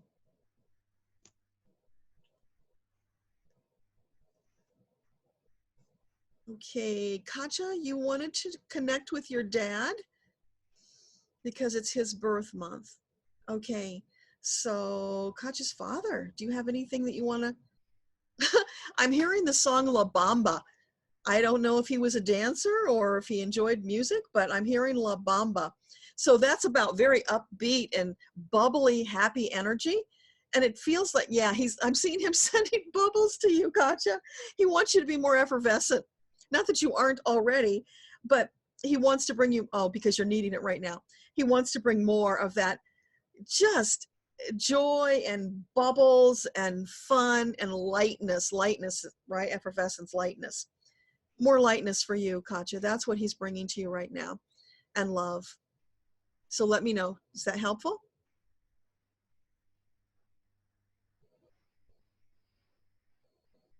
Just checking the messages. While I'm checking the messages, just a quick little commercial here. I want to let you all know I'm getting ready to do a class on star seeds. There are 22 different star seed groups that we have identified. So I'm going to be teaching you about the 22, and then everybody who takes this class will get to know what their star seed is, and I'll give that to them in writing so they'll have that to preserve. So I'll be sending an email about that soon when I get the page ready, and I'm looking at like maybe the first week in March to teach it. So just let you know that's coming if you're interested in learning more about star seeds, because I know there's a lot of curiosity about it. Jennifer, you said you feel the same way with marketing and Facebook, and that's a reference for Catherine if she's still here. Yeah, a lot of us do, because, you know, we're just not naturals at it. It's a struggle, but part of the deal if you're going to be an entrepreneur, unless you hire that all out. But even then, you still have to have some responsibility. So it's just like, suck it up, buttercup. Do the best you can. Put your own spin on it. Don't let others tell you how you should do it. Make it work for you. It will get easier over time, I promise. Okay, sister. I just lost you. Where'd you go? Can you unmute? Oh, there you are. I'll unmute you. Okay, sister. Hi, how you doing this afternoon? Good. How are you? I'm doing good. I just want to ask my guides, what are my strongest gifts that I have, and I want to see my closest guy that I have, the name, like you said, was a bridging the gap. So when I want to call them, I can call on the name. Right now, I should say a beginning, but I'm not a real beginner of a tarot card reader. And I keep hearing, how can I say, high pitches come like a skinny, and sometime I left, and then the right one to be beep, beep, beep, beep, beep, like that. But I guess I'm not aligned enough to connect with them. I think that's what I'm getting messages. No, actually, those sounds that you're hearing, I just read about this the other day, so it's funny you mention it. A lot of people who are ascending, they're on that ascension path, are hearing that. It's part of their bodies adjusting to the higher frequency. Okay. So that's probably what it is. And just go with it. Don't worry about it. Know that they are reaching out. You're getting closer and you're connecting. So just flow with it. And yeah, if you're enjoying the tarot, go for that too. Let's just see, are there any of Sista's guides who'd like to identify themselves? One's calling themselves Jersey. And Jersey is male and female. What's the word? I lost the word. Androgynous. Thank you. Yes. Jersey is androgynous. Okay. Okay. Anybody else who wants to identify themselves? Hey, Jersey. No, there others are stepping back to let me know that no, not now. Because they always say, call us anything you like, because names don't mean anything to them. You know, we're the ones who assign value to names. That's a third dimensional thing. So Jersey gave you something to hold on to, and you can play with that. And just know you can be having conversations with them all throughout your day. It doesn't have to be anything special. Like I'm driving down the road and I'm having conversations with Metatron. You know, when you have the quiet time, just talk to them and they'll talk back. Okay. I just got to trust that judge. That's yeah. who it is. It'll keep coming through more and more. And at some point it's like flipping a switch and all of a sudden it's conversation and you'll hear more from them. Now, so far I haven't experienced where it's like an ongoing yakky yak kind of thing, because they're more purposeful than that. But they'll come through with the pieces that you need, then they'll let you simmer on those things and then they'll get back to you. Oh, okay. Because they don't want to overwhelm us with too much. I think that's what it is with me. I'm there, but I know I'm holding back. I know it's not them. I think it's me. Yeah, you're perfect where you are. So don't worry about it. Don't rush it. Again, this is not something to rush. This is beautiful. It's to be experienced and appreciated. So one step at a time and just soar with it and have a great time. All right. Don't judge. Okay, don't judge. And that's a little problem, mine, judging. You say you're perfect, baby. Love you just the way you are. All right, thank you, Jersey. Okay, thank you, Ms. Deborah. Have a good one. You too. I appreciate it. You're so welcome. Okay. Sue, go ahead. Hi. Hi. I wanted to, since you did your commercial, I was like, oh, I wondered if you could tell me what my starseed origin Oh, I is. can't do that on the call because that's a different kind of Okay. process that I go through. Okay, fine. So I know I'm on the precipice of something right now, and I wanted to ask my guides for help. Just generally ask help and then see if you get anything, because I feel like there's just a ripeness, and just wanted to see if there was something that you could assist or they have some guidance for me at this time. Okay. So is there something you want to share with Sue that would be helpful to her at this time? I'm seeing these little girls who are in the kitchen. They're baking. They've got those tall baker's hats on. And they're all wearing these cute little aprons with little printed, I don't know what they are, little prints on their aprons. So kind of proper, but also relaxed. It's in between. So it's not prim and proper, but it's somewhat proper. So it's like obeying the rules, but yet having some fluidity, if that makes sense. So it's like, don't be rigid, be fluid, because you know, if you're rigid, you break. So it's being fluid and going with it, allowing yourself to shift. Now I'm seeing you standing on like rocks that are moving up and down in the water or something. And so it's having to keep shifting to stay upright. And that's perfectly fine. It feels a little unsettling when it's happening because we all like to be on firm ground. But sometimes when you're getting ready to shift into something new, that's necessary because it's now I'm seeing it's like shaking your body and rearranging the energy into a different design to enable you to step into this next portion of the journey. I don't know if that makes any sense at all, but that's what I'm seeing. Okay, thank you. You're welcome. Does that help? Well, I always tell people, like, well, we have to ride the surf, like get on a surfboard. There's no steady ground anymore. So that part is just a reconfirming. Yeah. Yeah, no, I just, I felt like I made this decision that I'd been helping everybody else with their dreams and having the sense of like, okay, but what am I here to do? And so then I felt like I was very much on a path. And then I got a message this week that's like, no, that's not it. So then I was like, okay, well, all right, then I'm just open to what it is, but I have no idea what it is now. Just sort of interesting. Yeah, so it's about being present in the moment and watching for those signs and those little nudges. It feels like you're on that precipice and they're putting things together. You know that sport curling where they brush the ice so that puck thing can move? Mm-hmm. It's like that. So there are your guides out in front of you, and they are brushing and brushing and brushing that ice furiously to prepare the path for you. Okay. So all that's going on, you're just not seeing it. That's always going on. They're always giving you that kind of care. So don't worry about it. Just flow, go with what feels good. Enjoy yourself. More lightness, I feel, is needed. There's a little heaviness and anxiety, and just let that go. Because if you're always focused so much on out there and where I'm going and when am I going to get there and what's going to happen, you're depriving yourself of the joy of the moment. So when you pull back and you are fully present in your body and in your life, there's going to be more joy. You're not going to be worried about what's there. You're going to be having such good time here that you're actually going to manifest better out there, if that makes sense. Yeah, I'm doing a pretty good job of that. So that's just also confirmation. So thank you. Appreciate that. You're welcome. Okay. Okay, Wanda, you want to know about the path to go forward. You've taken courses on records, but it's never worked for you.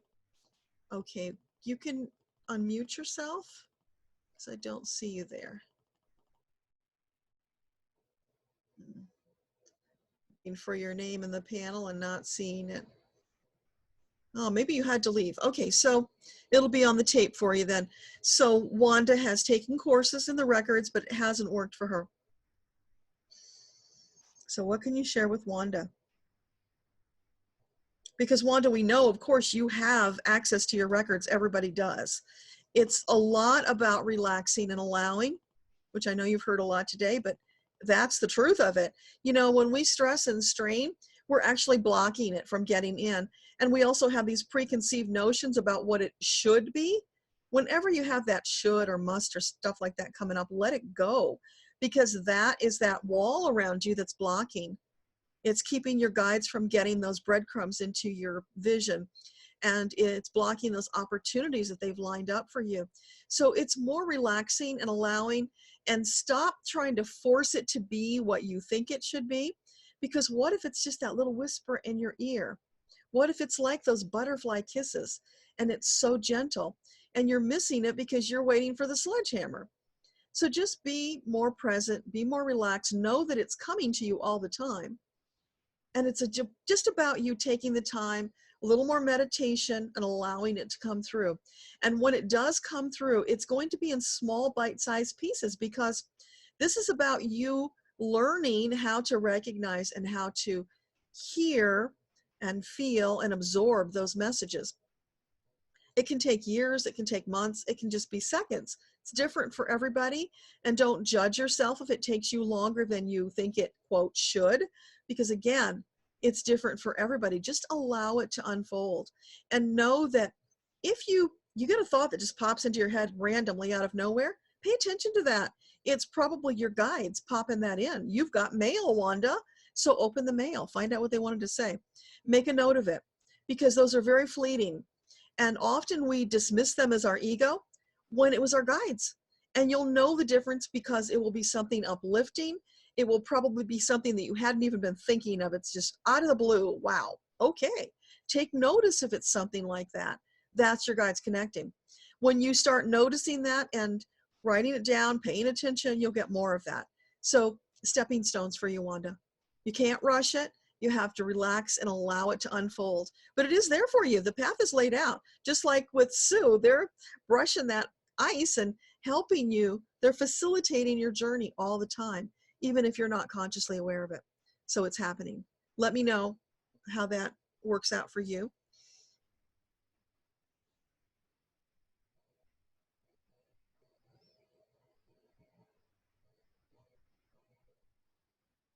So Debbie said, be open to what appears for you, because it sounds like you're on the right path. And I'm not sure, that's to everyone, so I in general, and that is true, yeah. And Katja says to everybody, do it your own way, because there's many ways to skin the cat. Yeah, that's the truth, absolutely. And we have to remember that and be kind to ourselves and stop trying to fit into somebody else's box. Kim says she loves the energy, blessings. She's sending love and light. And smooches, I think. Thank you. I'm so glad you were here.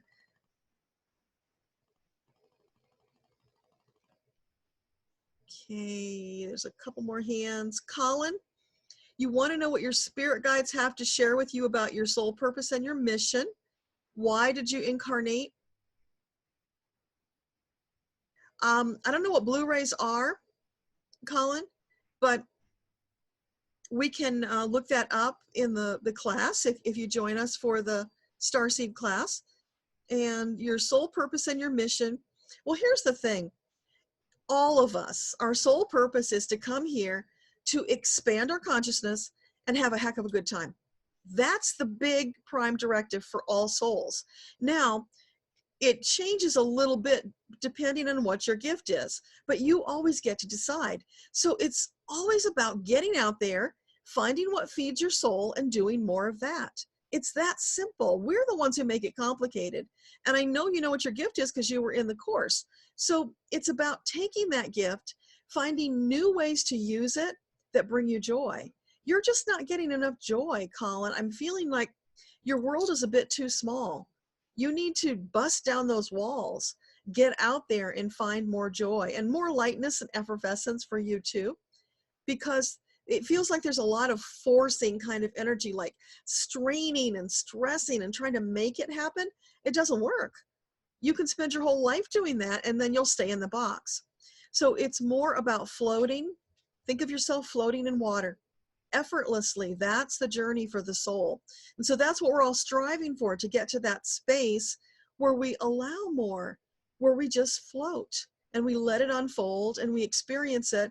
Then we make new choices and we take new journeys, and on and on and on. That's what it's really about. And I tell this to people all the time, and apparently it's just too simple, and it's really hard for us to grasp it. We want to make it more complicated, but it's not. It's that simple. So it's always going back to what feeds your soul, doing more of that. Because when you do, you will feel so wonderful. Your energy will shift. The people around you will have to shift because they can't stay the same. They have to react to the new energy you're putting out. So they will either interact with you in new ways, or they will decide that, hey, I'm going to deselect out of this person's life because I don't like the new energy. And that's fine. That's part of the journey too. People coming and going and new experiences. So just be open and allow that to happen. So I hope that makes sense. Oh, and Debbie says that life will be easier when they let go of fear and bring in piles of money. You betcha. For everybody. Love to you too. Catherine heard about the stressing and straining creates hemorrhoids. Yeah, exactly. And who wants hemorrhoids? Itchy butt. No thanks, right? Okay. Debbie said decoupage is beautiful. Yeah, it really is. And it can be awesome. Colin wants to know about activating Kundalini, Merkaba, blowing fuses to the chakras. Okay, well, yeah, you can throw your chakras out of balance with too much forcing and not allowing and being in alignment. So that's huge for you, Colin. It's always stepping back, breathe, relax, allow. That needs to be your mantra. You really need to focus on that. Do a little bit of that every day, even if it's 2 to 5 minutes. It will serve you. The Merkaba, the Kundalini, that's all happening. You're moving towards that. So don't worry about it. It's nothing you can force. It'll happen in its own timing. Okay, Rita.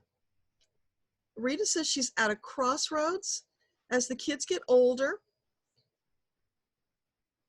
and what she needs to do for the next part of her life. She's doing a DNA class and trying to figure out the soul mission and giving back to humanity. And then using her spiritual gifts, not sure what they are. Okay, so Rita, I have a short little mini reading to look up divine gifts, so that might be of interest to you.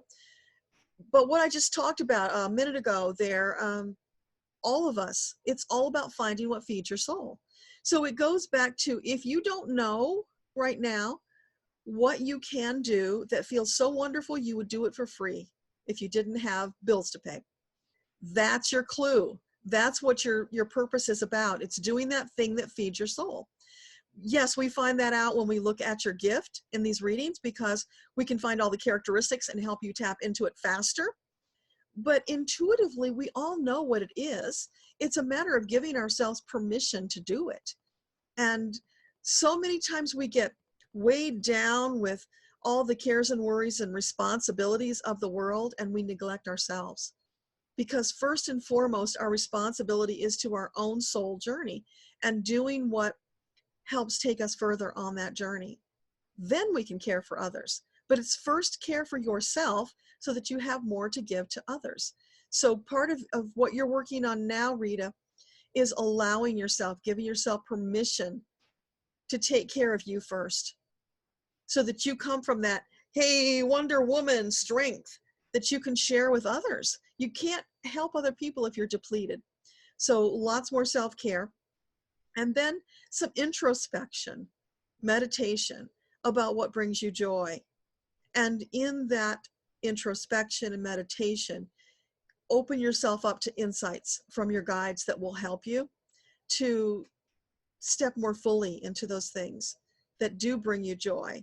And, you know, allow them to give you clarity, but also allow yourself permission to go out and experiment. Try this and try that until you find the things that just light you up, and do more of that. That's the simplicity. of our soul journey. Again, we're making it complicated. It's really not. I know it feels there because I've been there. But once you really get this and you accept it and you trust it and you start doing it, it gets so much easier. It gets so much more blissful. And every day is like just going around singing, I sing because I'm happy. That's what divine wants for you. And that's what your soul wants for yourself. So it's more of that. It's reaching for, I sing because I'm happy. Hope that helps. Let me know. Okay. Debbie says, yes, yes, yes. Saving money for a bigger camera. That's for you, Argante. And definitely research retirement because it's optional for you. And if you're feeling drawn to it, there's a reason you should definitely go for that. Thank you for the kind words, Debbie. I appreciate that. And Colin, you don't have a mic. Yeah, I understand. No problem. That's why Chad is here, right? We have options. Just like our souls, we have options. It's a matter of seeing the options and taking advantage of them. Katya loves juicy fruit. Cool. I'm so glad you do. Marie had to go. Okay, Karen. You've been feeling stuck on starting out with your hypnotherapy. There's been self-sabotage, resistance, procrastination. Oh yeah, I know that path. And yeah, all of us, it's that way, and we have to break through that. We have to come back to making ourselves more important. Coming down to the smaller baby steps. Right now, let the big picture go for just a little bit. Identify for yourself a couple of things that you can do differently, or you can just do, period, and do that, because the procrastination comes in when we get overwhelmed by the big picture. So break it into bite-sized pieces, one at a time. Celebrate between the steps. It's a big deal to celebrate and feel successful, because that'll make you anxious and happy to do more, right? It's about allowing yourself to have that joy, to experience those mini goals, and they will all keep building on each other. You'll get more excited, you'll build momentum, you'll get more done, but it's one step at a time. That's where it always has to start. So it's about letting go of the overwhelm, breaking it down. And do your guides have advice on how to clear energetically? Yeah, okay, so here's what you do, Karen. I want you to do a meditation. You can use one of mine, you can do your own, whatever works for you. In that meditation, I want you, I'm seeing this unraveling as I'm telling you, so it's coming from your guides. So they're walking up to you, you're sitting on the ground, they're holding out their hands, they're lifting you up, and they're inviting you to dance.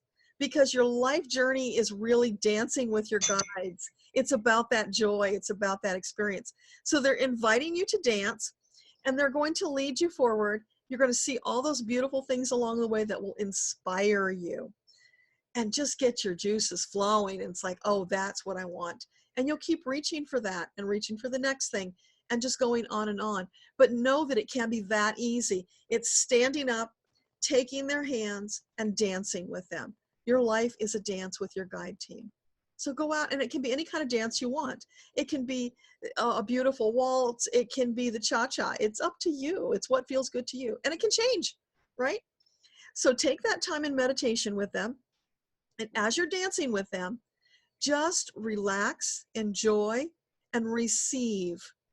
They might send you messages symbolically, like, you know, pictures, animals, flowers, trees, what have you. They might send you symbols. So look those up afterwards, see if there's a bigger message. Write it all down and keep track of it, because over time you're going to see the pieces fit together. So that's what they're encouraging you to do. For right now, to help you get over this hump, just give yourself 5-10 minutes a day meditation. Everybody can do that. Give yourself that gift, and that will help pull you out. Just as they lifted you off the ground to dance, and now I'm seeing them, it's like ballet, and they're lifting you up above their heads, and you're soaring as they're just, oh my gosh, they're just doing this beautiful dance and carrying you. So know that that's there for you. They're ready, willing, and able. You just have to allow it. So I hope that helps. Let me know. Thank you. You're welcome. Sister says, wow. I know, it's wow, right? This stuff is just so magical and fun. And again, fun. We all need to be cognizant of more fun in our lives. Katya says she loves it.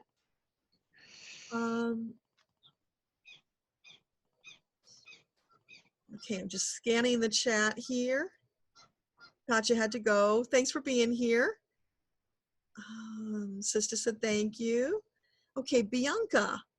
Bianca has a relationship with somebody that's full of love, but also a lot of conflict. And the tarot cards show keep love and happiness, but you feel confused. So you want clarity. So you can, let me see if I can unmute you. Here you go. Hi, can you hear me? Yes, I hear you. Hi. So tell me a little bit about that. What's the question you want to ask? I guess sort of like I feel this really deep soul connection to this person. I think they're kind of in a state of addiction, and we have this push-pull thing where, you know, the more I try to love them and accept them, the more they kind of push back on me. So I'm sort of like, want to walk away. So I did my tarot card on it, and I keep getting cards like 2 of Cups love, 9 of Cups happiness. And I'm sort of like, what do I do here? You know, if that makes sense, because I really do care for this person, but I also don't want to wear myself out caring for them, if that makes sense. Yes. Yeah. It's draining you. Yeah. Okay. So let's just ask, is this relationship something that Bianca, it would be in her highest and best interest to continue with this relationship? And that's a no. Yeah. It's taking too much from you. It's causing you to step out of alignment with yourself. It's derailing your soul journey. Yeah. And you can't change this person. They have to make their own choices. Now, what I'm also getting is you don't have to abandon this person. They can still be in your life, but the relationship needs to change. Yeah. They're not going to bring an equal partnership to the table. They're not capable of it, and you deserve that.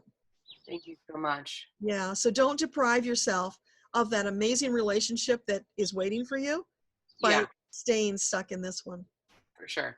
Yeah, and you knew this, you just needed the confirmation. Yes, I did. Thank you so much. You're welcome. Thanks for being here. Appreciate it. Thank you.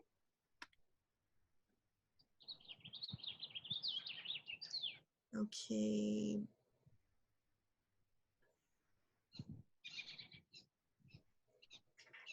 So just a lot of thank yous there. All right, Joanne. Go ahead. Hi. Just wanted to hear what my guides had to say. Okay. Did you see your video from last month? Because it was really beautiful. No, I didn't. Oh, you have to go on YouTube and find yours, because it was really a lovely video, and I think it got quite a few views, so other people enjoyed it too. So that's something else I want to thank you all, because these messages that come through for you also help a lot of other people. So by you coming and bringing these questions, I'm able to share that love and wisdom with a greater amount of people, and that's what this is all about. It's, as several people have mentioned, they want to use their gifts to help other people. And this is my mission. It's getting this love and blessings of the Akasha out to more people. So thank you all for helping me to do that. It's really a wonderful thing. Thank you. So your question, Joanne, sorry, I took you off on a track there. That's okay. I don't understand about the YouTube things that you were talking about. Okay, in the email, there's a link where you can click to go to my YouTube channel. And if you look at there's a February playlist. Send me an email and I'll send you the link just for the February playlist so that you can find or I'll send you a link just to your video, even better yet, right? So just send me an email, remind me of that, and I'll send it to you. Okay, thank you. You're welcome. So your question. What my spiritual guides have to say. Okay. So what message do you have for Joanne today? Again, I'm seeing that big tangerine sun. This is like a recurring theme for you, Joanne. And it has an Asian feel to it. Like you would see on those like Japanese screens, you know what I'm talking about? Like the rice paper screens and the big tangerine, like a sun. So, okay, so elaborate, please. What is this about? What does this mean to her? Oh, now I'm just hearing the song, Let the Sun Shine. You know that song?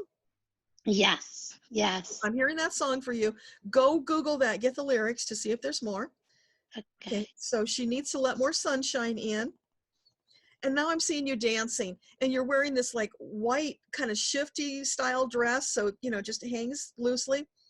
And you're like a flower child. You're wearing the flowers around your hair, around your head, and you're just joyfully dancing. You're barefoot, you're in the grass. It's got a very Woodstock feel to it. So well, okay. So is Woodstock meaningful to her? Is there something to that? No, it was just an image. So the energy of Woodstock, it's about bringing more of that energy into your life because it's feeling too limited. Again, that seems to be like a recurring theme today, being limited, which, you know, we all are because we tend to have these ideas that have been programmed into us since we were kids.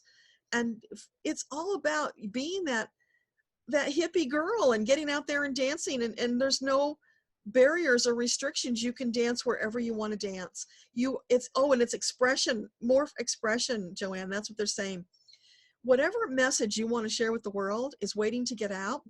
So dance it, sing it, get it out to the world. It needs to come out. There are people waiting to hear your message, and you've been keeping it bottled up. That's what this is about. I knew that I overwhelmed, like everything that you talk about, overwhelming myself and kind of like trying to find that big giant picture. And am I doing this right? Am I doing that right? Is that wrong? Is that right? I know I drive myself crazy with trying to find that bigger picture, or how it all is going to fit into place, even with my gifts and being a medium and even writing stories, always trying to find that. And then if I can't do it right, or I can't do it, then I kind of give up and I go on to another thing. Yeah. So what I'm visualizing, this is your soul. This is not your third dimensional body. This is your soul that's wanting to express itself. So forget about the body. Let the soul express itself. Just get out there and do a little bit at a time, because you got to, you know, step out of your comfort zone, and you've got to get into a new level of comfort. But write your stories, sing your songs, share it with people around you, because that beautiful joy and that energy of you doing that dance, that's what the world is waiting for. They need more of it, especially now. I see her a lot in my dreams and in my visions, and I know that is connected to my soul about wanting that freedom, wanting to be that flower girl, and just kind of like just to let go of the stinking thinking, I should say. So here's what I'm getting. Go into meditation, visualize that, see that, and then whatever messages come through, record those, and that's the beginning of what you're going to write and share. Okay, thank you. Because then you can trust it because it came through in a meditation, as opposed to coming straight from you, Joanne. And that hopefully at some point will graduate you to trusting in what you have to share with the world, that it really does need to come out and that people want to hear it. Okay. And one other thing you were saying about like the sledgehammer, sometimes when it's like a little word or it's a little this, I judge what comes through, saying, well, this can't be. I need something, like I want to help the world. How can I do that? Just doing this or saying that, or just kind of like judging it. If other people will judge it, is that good enough for other people? Yeah, but here's the thing, because I went through the same thing and still struggle with it. We all do.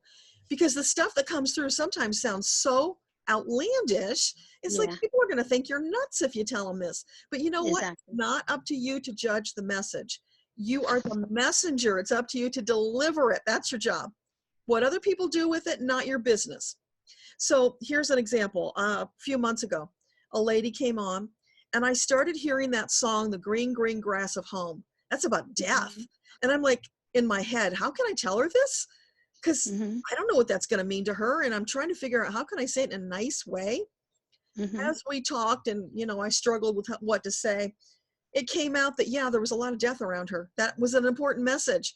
And had I suppressed it, thinking, oh, I don't want to talk to her about death, I would have deprived her of the message she needed to hear.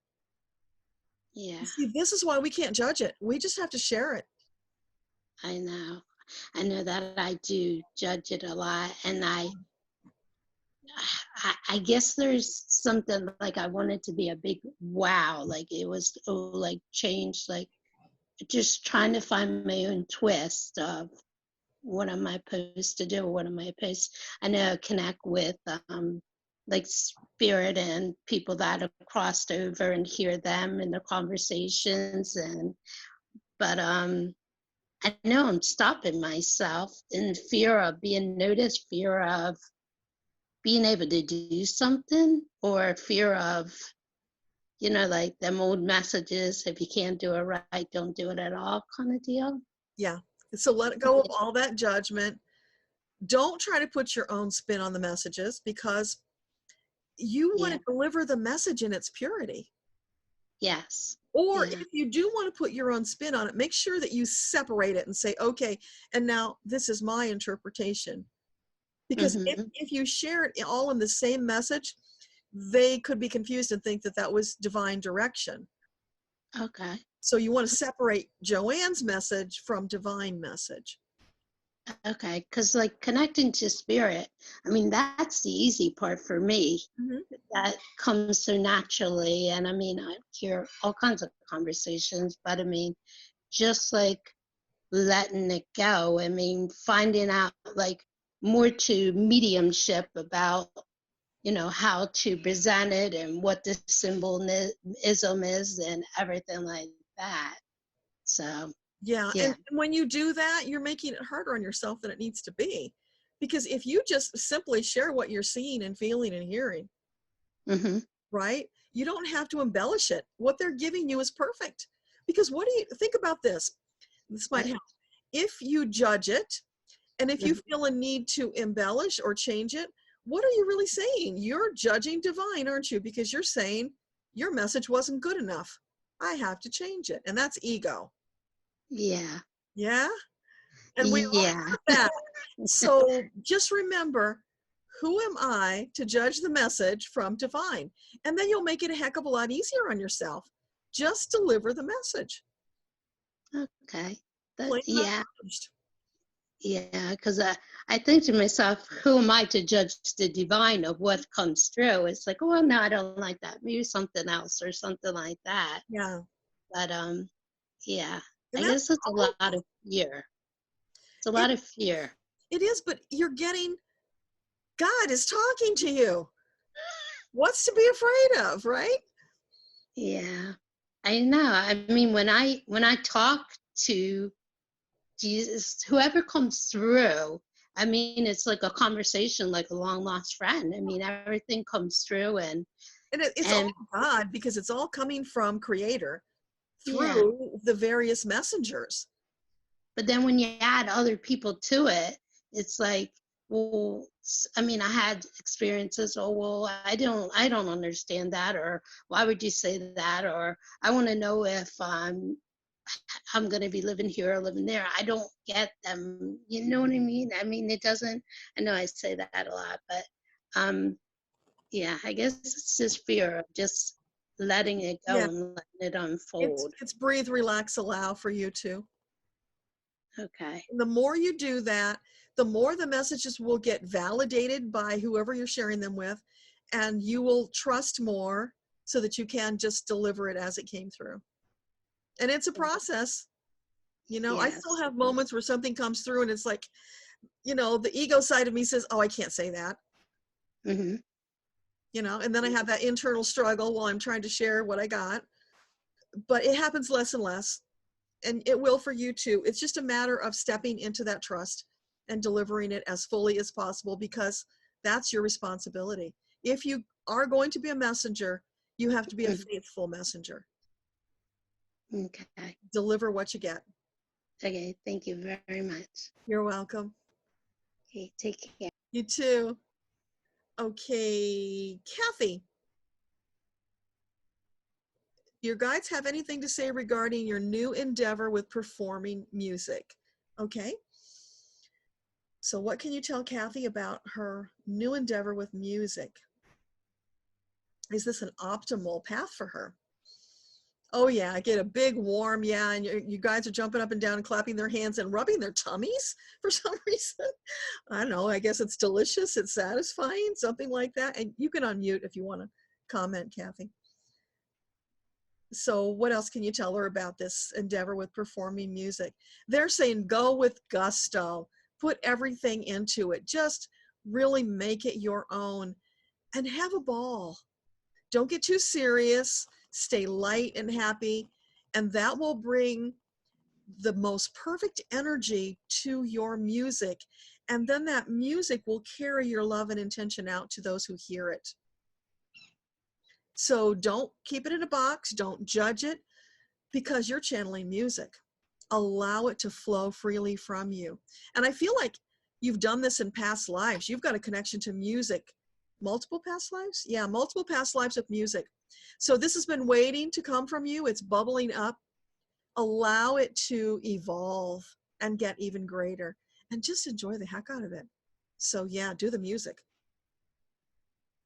You're currently working with a partner.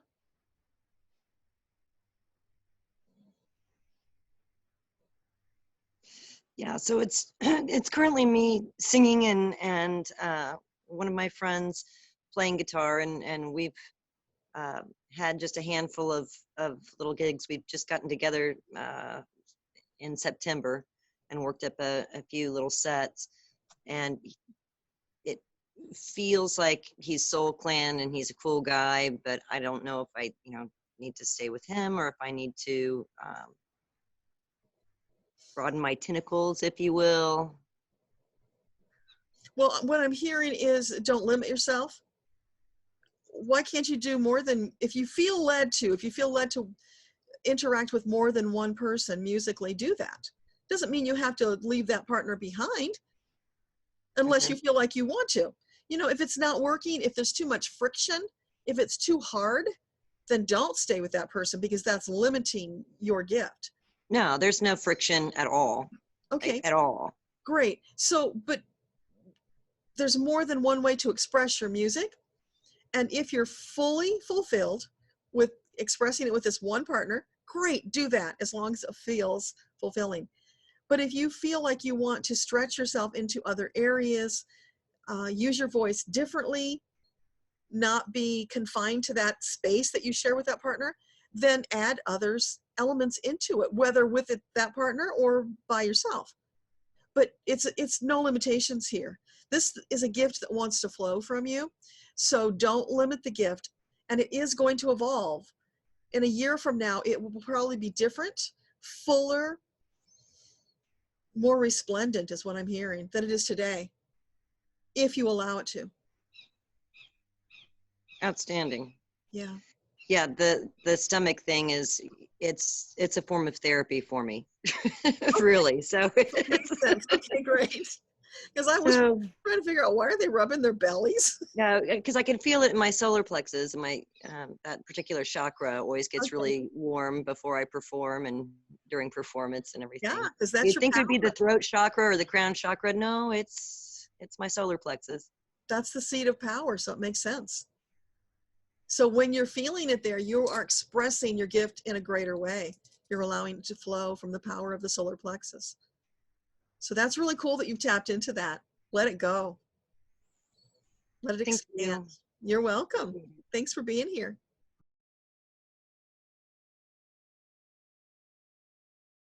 All right, Judith, you had one more question? Go ahead and, there you go. You can unmute yourself, Judith. I'm just going to read your question. Yes, do you hear me now? Yes, I hear you.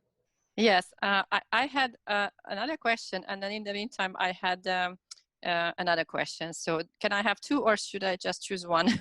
Oh, go ahead. We're already over time anyway, so go ahead. Okay, so my question from the previous discussion was that, as I said, I'm getting these words into my head. And in the past few weeks, suddenly I was receiving the word Metatron into my head. And back then I didn't know at all what does it mean. So I was Googling it, of course, and then I realized what it means and who that archangel is. And then later on, I get the word Sandalphon into my head. So does it mean something that it came to me on purpose, these two words? I mean, of course it did, because I didn't know these words. Yeah. But what's the meaning? You can Google it. I have this vague recollection. I think somebody once told me that Metatron and Sandalphon were the same soul. And I know Jesus and Metatron are the same soul. Mm-hmm. And in the Old Testament, Enoch, E-N-O-C-H, yes, also Metatron. So Metatron is the overseer of the Akashic Records, and the love that we know that Jesus had for humanity, that's what Metatron has for us, and it's so massive. And as a result, Metatron has had these various incarnations. I also believe Metatron was probably some of the enlightened teachers that we've had, like Buddha. Mm-hmm.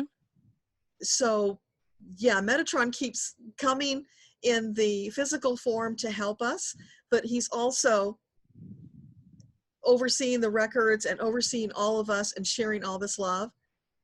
So if Metatron is coming to you, it's just an invitation to step up to a higher level. Mm-hmm. But does it maybe mean that I should like invest more into trying to work in the Akashic Records, or in general to learn more and to evolve my soul more? Well, I believe everybody should be accessing the Akashic Records, because it's right. It's a tool that was given to you to help you on your soul journey. So it's there for you to use. Why wouldn't you? And because Metatron is, the embodiment of the Akashic Records, that's an invitation to dance. So it's about, hey, Judith, you could probably get to where you're trying to go faster if you did it through the Akashic Records, because it's all truth. All of your data is contained there. So it's a faster route. Well, I was trying to learn how to access it in several ways in the past, like in the past few weeks, and also the past few months. And now I'm reading also 2 books about it. And I did a few meditations which were to show me, to be able to access the Akashic Records. And I think in a way I could, but not really. So, and afterwards was this what happened, that I got these words. So maybe then it's a sign that from now on it will be easier, or I need to learn more. Yeah, well, here's the thing. Everybody has access to their records. They are all accessing it, whether they know it or not. So you are.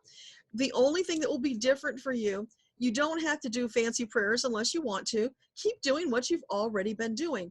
Just before you do it, set your intention to go through the Akashic Records to get this information, as opposed to just grabbing it from wherever it's been coming from. Yes, okay, You already thank you. know how to do it, so it's all about intention.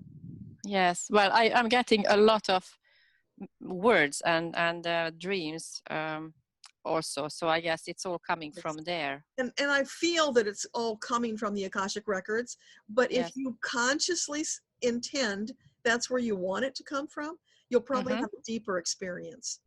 Okay, thank you. And then the other question is, I keep getting dreams about my husband, and it's important to say that he left us about 4 years ago. Just one evening he came home from work and he said, okay, that's it, I don't want you to be my wife anymore, and he walked out the house. And since then we haven't divorced yet. We will probably divorce, but we are like living separately. He's in one country, we are in a different country. But I'm getting dreams, like since it happened about 5-6 times, where he's sick. And it's always the same illness. It's either his throat, his mouth, and his chest area. And I had also a dream where he was not sick, but I saw him, and for some reason I really was looking at his neck and his chest, and then I noticed that he has like very thick veins on his neck. And then in real life we saw him exactly in the same position. We were sitting at the table, the same setting as in my dream, and then I did notice that he has really thick veins in his neck. And in one dream he even passed away. So my question is it my my guides are telling me something about him being sick, or or is it just because I think I'm not upset with him anymore, because I really forgave him already like 2 or 3 years ago. I did this process of forgiving him and myself, and I went through this whole process, what was recommended in some meditation. Mm-hmm. So I don't feel at all, I'm upset with him, but still sometimes I have these dreams where he's sick, or he even passed away in one of my dreams. So what I'm getting is that you are having some prophetic dreams. Whether that means he's going to die, it could be symbolic that he's just got some health issues. But the truth is, you don't have to be involved with him anymore. It's really none of your business if you're separating. And no. You're going to divorce. So energetically, it feels like this is an energetic clue to you to disconnect. Okay. Don't be involved with him. Let it go. Mm-hmm. It's his journey. When his soul is ready to go, it's going to go. That's true for all of us. When our soul is ready to depart this body, it does. Doesn't matter what the circumstances are. So just allow him to go have his journey. You do what you've got to do. Take care of you, expand, because you've got a lot going on. You don't need that distraction. No. No, and actually it's really good that we don't live in the same, like he's really not, near us anymore, because I always, like in the past few years, I had that he's really bringing us down, like the whole family, and it's good. So I feel that since he's far away from us, we feel more relaxed, and we are happier, and our energy actually is really much more positive than when he's nearby. Okay. Yeah. So just let it go. Try not to get engaged with it, because it's a distraction. It's taking you away from your vocation. Okay. Okay. Thank you so much. You're welcome. Okay. Heidi wants to know if her guides have something to say about her faith. Okay. So what can you tell Heidi about her faith? Is this something she needs to be concerned about? No, it just is, Heidi. Just relax and allow it to be. Don't stress over it. Don't judge yourself. It's good enough. It feels like there's a lot of self-criticism going on. And you can unmute if you want, Heidi. Just let me know if this is making sense. But it's like henpecked. That's what I'm getting, henpecked. It's like, I don't know if you're henpecking yourself or if somebody's doing it to you, but henpecked is coming up. Let it go. Don't engage with that energy. That's not helpful. Anything that is coming along that's disrupting your connection to divine, it's disrupting your peace and your joy, get it out of your life. It's derailing your soul journey. It's not helpful. Just let it go. Right? That's what your soul wants, to be expansive. Very good. Thank you. Does that make sense? Yeah, that definitely rings with truth. Okay. Is there anything else you wanted to ask about that? No, nope. I know that I need to just go inside and listen to my own heart. Yeah, just listening to a lot of thoughts and questions that I had, by listening to conversations with other callers or other people that were in the chat, particularly Wanda's question, really, I was like, okay, I can benefit from this message, most definitely. Yeah. So thank you. We all can, because it's truth, and truth is universal. Yeah. So right. I'm getting that henpecked feeling, that's ego. So stop letting ego make you miserable. You can have a conversation with ego. I don't know if you've read my book or not, but there's a section in there about sitting down and having a powwow with your ego and your higher self, and coming to terms so that ego is not leading you around by your nose, because ego just wants you to be safe. It's doing its job, but it pulls you off course from what soul wants to do. Yeah, I did read your book, and now you're saying that, I'm like, I remember that chapter. Yeah. Yeah. Go back and revisit that. You might even do that visualization yourself, because it made such a difference for me after I did that. Ego pops up once in a while, but it's a rarity now. And you also recognize it more readily once you do that. But if you can get ego on board to come with you to do what soul wants to do, it'll be so much better. and stop letting ego henpeck you, because that's what I'm feeling, that henpecking thing. Yeah, just like yeah, tap tap. Yeah, and what does that do? That pecks away at your self-confidence. It erodes it. Right. You've got plenty of faith. You're not lacking in faith. It's the ego that's trying to tell you that and pull you off track. And right. It's not true. No. So when you hear that critical voice, that's ego, you can dismiss it and listen to the uplifting voice, because that's soul.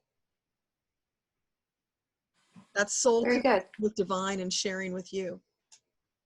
Right. Yeah. Right. And at one point, you're going to get to a place where you don't even identify as the ego anymore. You're just the soul.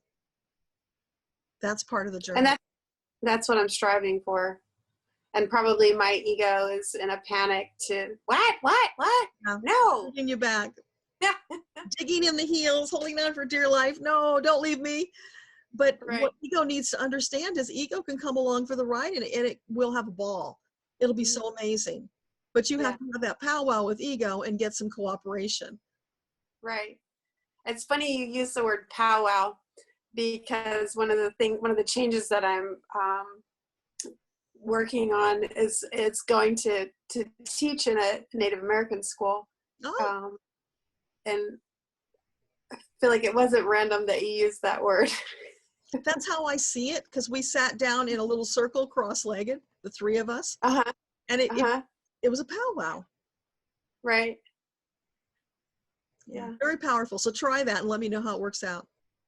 Absolutely. Thank you. You're so welcome. Okay, gang. Well, I was planning to stop at 12:30, and now we're almost at 1:30. So I think that's probably enough for today. So thank you all for being here.